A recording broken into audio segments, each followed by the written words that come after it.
جب آپ رکھ دیے جائیں گے قبر میں، انس بن مالک رضی اللہ تعالیٰ عنہ راوی ہیں، قال قال رسول اللہ صلی اللہ علیہ وآلہ وسلم ان العبد اذا وضع فی قبرہ وتولى عنہ اصحابہ وانہ لیسمع قرع نعالہم، جب اس کو قبر میں رکھ دیا جائے گا اور اس کے لوگ اسے دفنا کر مٹی ڈال کر واپس پلٹ جائیں گے اور ابھی دور نہیں گئے ہوں گے، حدیث صحیح کے لفظ ہیں، وہ میت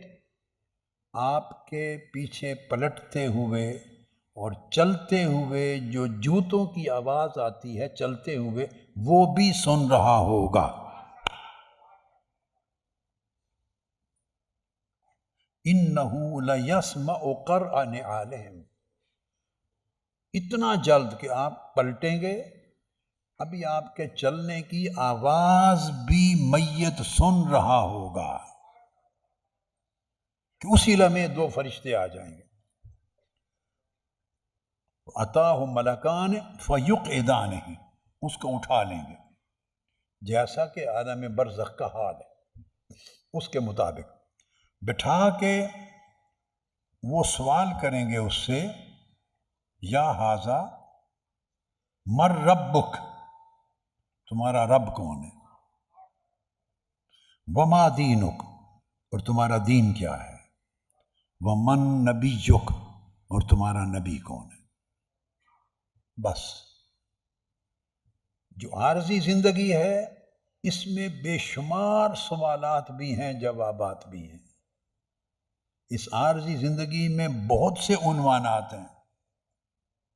بہت سے موضوعات ہیں، ختم ہو جائیں گے۔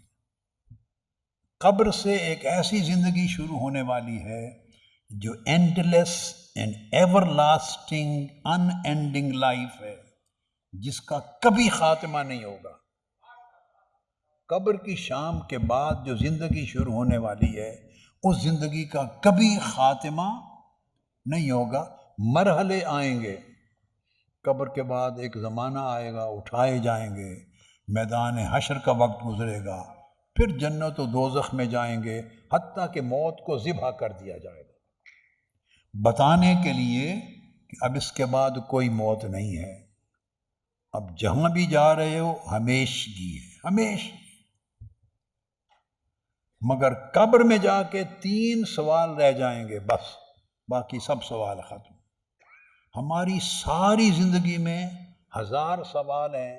اور ان 1000 سوالوں نے ہمیں مار رکھا ہے۔ میں کون ہوں، یہ کون ہے،